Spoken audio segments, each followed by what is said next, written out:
नमस्कार, मैं उमेश कदम, मैं पुणे से हूँ।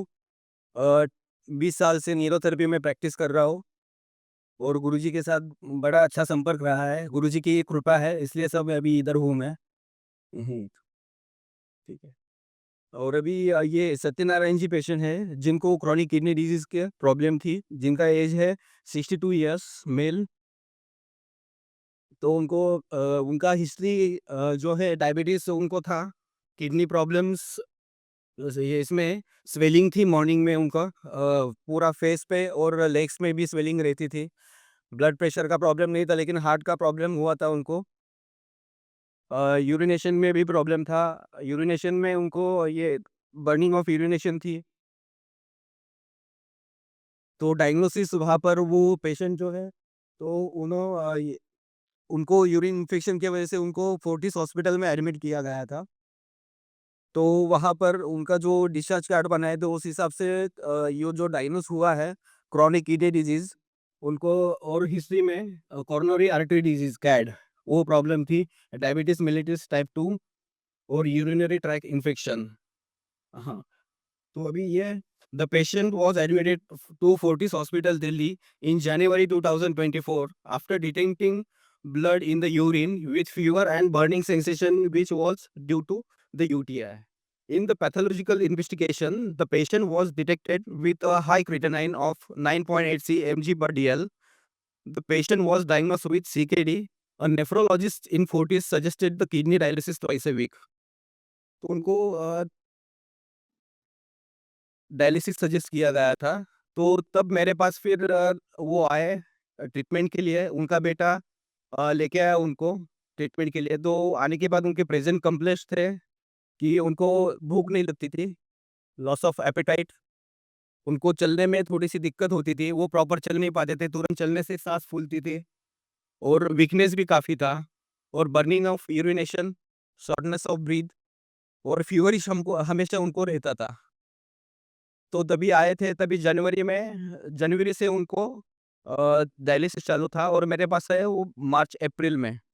तो तभी से हमने उनका डिज़ीज़ ये ट्रीट करना शुरू कर दिया। तो इनको ये क्रोनिक किडनी डिजीज़ के बारे में हम थोड़ा-सा ये देख लेते हैं। Chronic kidney disease, also called as chronic kidney failure, involves a gradual loss of kidney functions. Kidneys filter waste and excess fluid from blood, which are then removed in urine. Advanced chronic kidney disease can use dangerous levels of fluid, electrolytes, and waste to build up in body. Kidneys are likely filter in body, filtering out waste, toxins, and extra water from blood.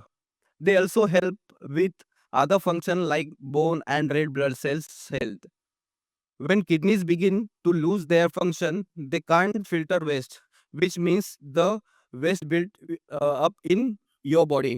तो जैसे ही जो waste है वो उनके body में बढ़ने लगा, जैसे क्रिएटिनिन जो लेवल है उनके बॉडी में बढ़ने लगा है, तो क्रिएटिनिन लेवल बढ़ के फिर 9 पॉइंट जब आए थे तो 9.86 था उनका। और मेजरली उनको जो ये सीकेडी का जो है कॉजेज़, वो है कि वो किस-किस से हो सकता है। तो उनको डायबिटीज़ था, तो माना जाता है कि ये डायबिटीज़ की वजह से भी हो सकता है। तो फैमिली हिस्ट्री से भी हो सकता है ये, या अल्कोहल कंज़म्पशन या एक्सेस मेडिकेशन। जैसे हर एक कोई मेडिसिन्स लेता है, तो छोटी-छोटी बातों पे अगर कुछ हो जाए तो मेडिसिन लेता है, तो उससे भी हाई मेडिसिन इंटेक से भी ये किडनी फेल्योर हो सकता है।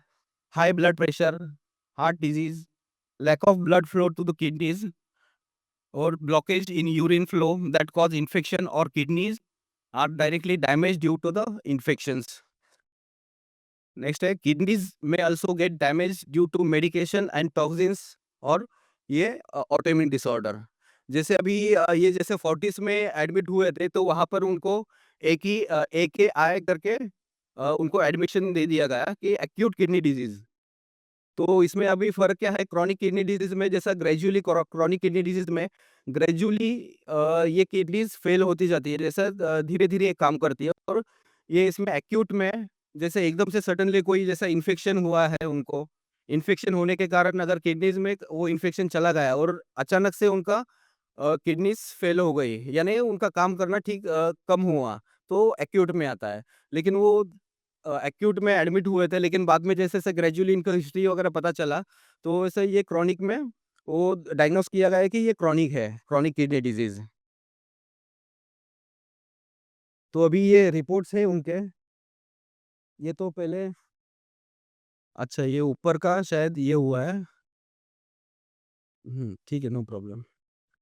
अभी इनका ये क्रिएटिनिन है 9.86 बिफोर ट्रीटमेंट, इनके जो रिपोर्ट्स है 9.86 और जीएफआर है 5.49, इतने कम तक उनका ये जीएफआर गया था 5.49।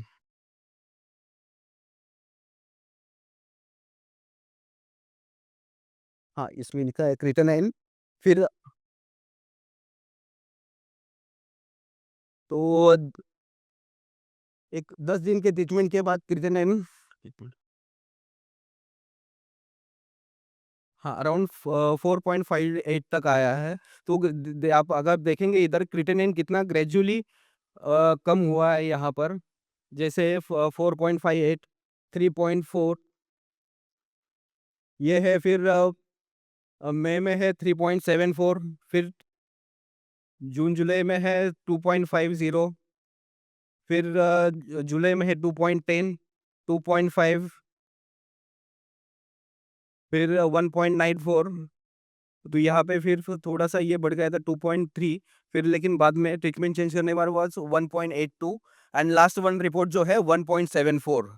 9.8 से लेके अभी जो लास्ट रिपोर्ट दिसंबर की थी 14 दिसंबर का, वो है 1.74, इधर तक आ गया था। इन बिटवीन मैंने आपको वो जीएफआर दिखाया था, वो था अ समथिंग 5 पॉइंट समथिंग था। तो यहाँ पर आप देखेंगे ये जीएफआर है 44।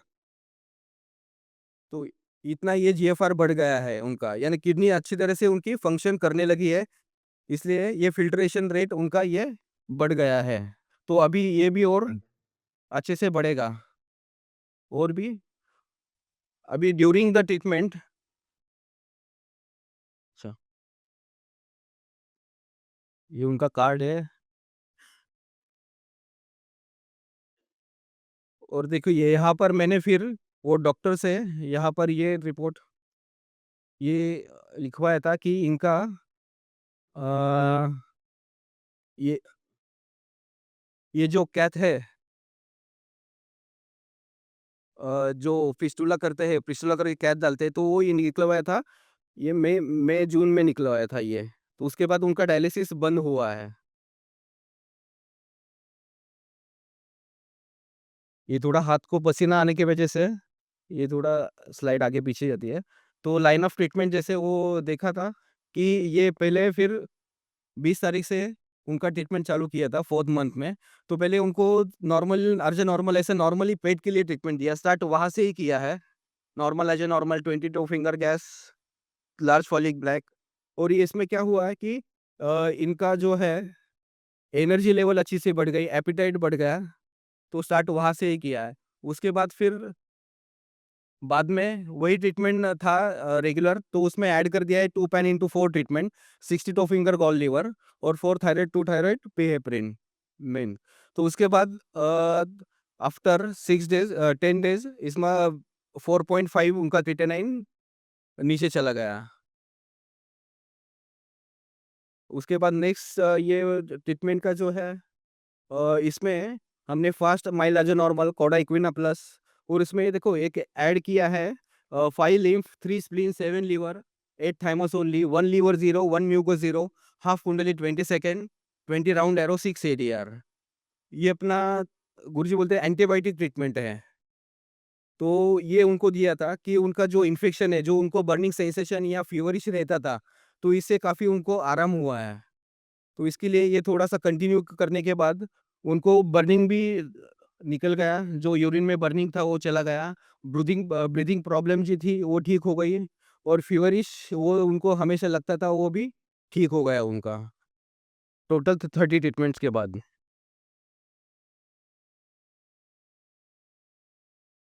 अभी ये तो वही ट्रीटमेंट है, फिर उसके बाद अ, मई में फिर जैसे डायलिसिस ये कम होते गया क्रिएटिनिन, तो इसमें reduce creatinine, urea and potassium level. तो तो डॉक्टर्स ने सजेस्ट किया कि उन्होंने पूछा कि हम डायलिसिस बंद कर सकते हैं क्या? तो 14/5/2024 को डायलिसिस स्टॉप कर दिया गया है।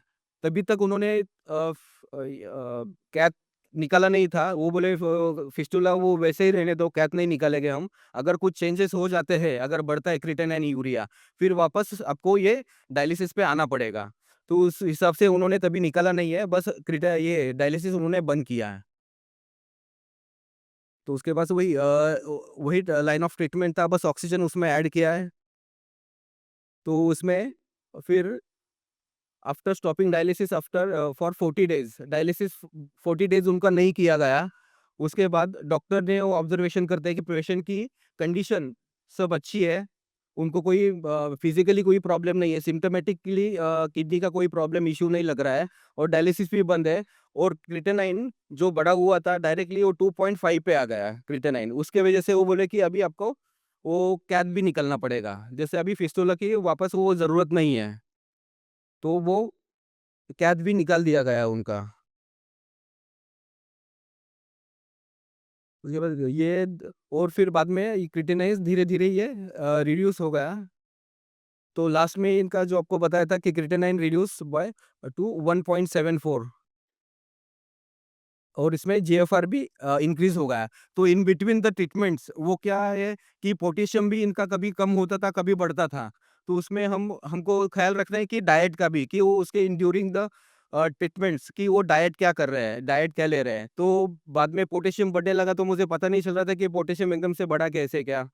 तो मैंने उनसे पूछा तो उससे पता चला कि उनका सैलेड ज़्यादा ले रहे थे वो डाइट में। जैसे कुकुम्बर है, बीट रूट है और भी पालक ज़्यादा खा रहे थे, तो उसके वजह से उनका वो पोटेशियम लेवल बढ़ गया। तो तभी उनका वो डाइट में चेंज करने की वजह से और भी पोटेशियम लेवल कम अ, हो गया उसमें।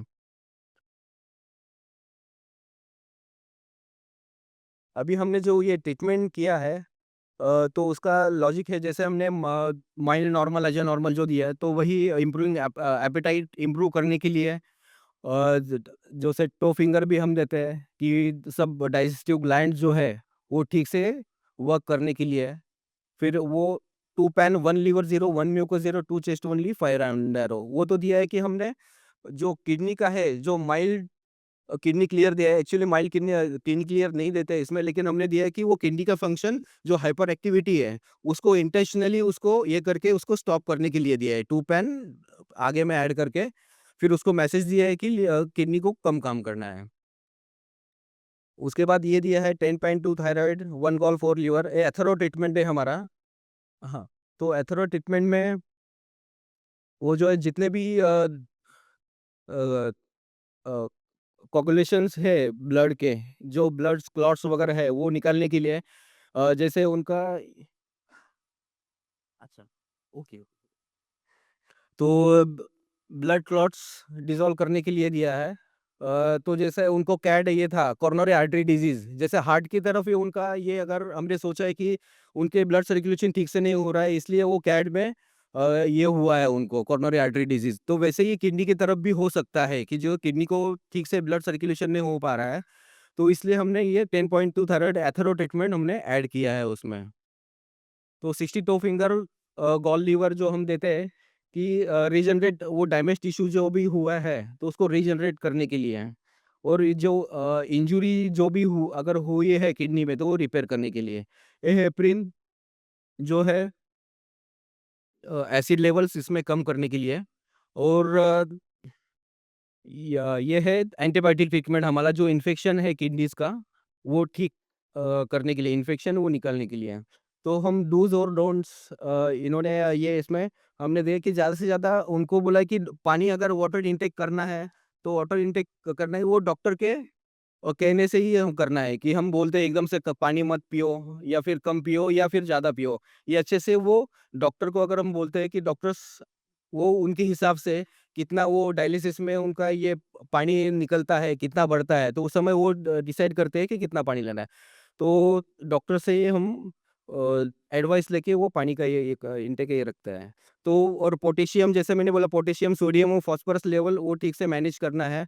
एक्सरसाइज़ रेगुलरली ये बाकी बस ये अब कॉमन चीज़ें हैं, अल्कोहल नहीं लेना है और ये सप्लीमेंट्स कोई ले लेना है, मेडिसिन के सप्लीमेंट्स। जैसा अगर बाहर से कोई लेता है कि इससे किडनी ठीक हो जाती है, ये करने से वो हो जाता है, तो ऐसा आउटर जो है मेडिसिन्स बाहर से जो लेते हैं, वो नहीं लेना है। तो अभी इसमें बिफोर ट्रीटमेंट उनका ये था कि पहले अभी लॉस ऑफ एपेटाइट, तो उसके बाद आफ्टर ट्रीटमेंट उनका एपेटाइट इम्प्रूव हो गया। वीकनेस थी 20 सेशन में उनका वीकनेस पूरी चली गई आफ्टर 20 सेशंस और वो नॉर्मल हेल्दी फील करने लगे पूरा। तो बर्निंग यूरिन है वो भी 10 डेज़ में निकल गया। हाई शुगर लेवल था उनका, तो वो भी नॉर्मल रेंज में आ गया। तो और अभी उनके मेडिसिन शुगर के भी बंद हैं। तो विदाउट मेडिसिन ये उनका शुगर रेंज नॉर्मल आया है और क्रिएटिनिन 1.86 से 1.74। ग्रेजुअली इनका क्रिएटिनिन काफ़ी कम कम होते होते अभी लास्ट रिपोर्ट जो है उनकी 1.94 आई है। हाँ, इसके दौरान इनका डायलिसिस भी चालू था, तो वीकली 2 बार डायलिसिस था। तो ये डायलिसिस भी बंद हुआ है। डायलिसिस बंद होकर फिर अभी विदाउट डायलिसिस इनका ये रिपोर्ट है। तो शायद अभी 2 महीना हो गया कि ये डायलिसिस नहीं हुआ है, तो उसके बाद भी ये रिपोर्ट 1.94 आ गया है। इसका मतलब है कि अपना न्यूरोथेरेपी ट्रीटमेंट से ये क्रिएटिनिन ये काफ़ी इनका कम हुआ है और किडनी अच्छे से एक्टिवेट होके ये अपना अपना काम ठीक से करने लगी है। तो आप इनसे बात करके मिस्टर सत्यनारायण जी कि ये अपने बारे में कुछ थोड़ा बताएंगे। ऐसा है, मेरी पोजीशन पहले बहुत ही डाउन थी। मैं 3 मंथ जो है दिल्ली के अंदर एडमिट रहा हॉस्पिटल में, उधर कोई सुधार नहीं पाया। फिर यहाँ मुझे इन्फॉर्मेशन मिली कि महेश जी इस तरीके का यहाँ ट्रीटमेंट चला रहे हैं। तो यहाँ जिस वक्त मैं अप्रैल में इनकी शरण में आया था, अप्रैल में ही मेरा जो है ना 2 टाइम डायलिसिस हुआ था। फिर जैसे इन्होंने थेरेपी शुरू की तो मुझे जो है नया जीवन मिला और मेरी डायलिसिस भी बंद हो चुकी है और क्रिएटिनिन का लेवल भी अभी बिल्कुल डाउन आ चुका है। जैसे कि वैसे का 1.9 आ चुका है और खाना पीना चलना फिरना बिल्कुल मैं अभी अपने आप को स्वस्थ महसूस कर रहा हूँ। यानी उमेश जी ने मुझे एक नया जीवन दिया है, इनका मैं बहुत आभारी। धन्यवाद। उसके दौरान आपको वीकनेस वगैरह भी काफ़ी थी? हाँ, वीकनेस वगैरह मुझे काफी चलने में दिक्कत थी। अभी मैं जैसे पहले स्वस्थ है, नॉर्मल आदमी स्वस्थ रहता है, उस तरीके से अपने आप को बिल्कुल स्वस्थ महसूस करता है। और हमारे यहाँ पे वही थेरेपिस्ट है विनय, वो कैसे उन्होंने ट्रीटमेंट हाँ, विनय ने भी बहुत ही अच्छा कोऑपरेट किया।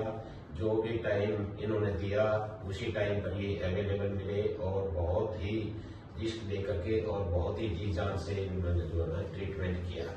ये जो ट्रीटमेंट है इसका कोई भी साइड इफेक्ट नहीं है और बिल्कुल कारगर काम करता है ये चीजें। तो इस चीज का बहुत ही अच्छा रिजल्ट रहा है। ठीक है, तो ऐसे ही ये किडनी वाले डिजीज हमारे इसमें न्यूरोथेरेपी में ठीक हो सकती है। तो अगर आपके इसमें भी कोई है किडनी के प्रॉब्लम, तो आप रेफरेंस देके इसमें आपका ये प्रॉब्लम ठीक करवा सकते हैं।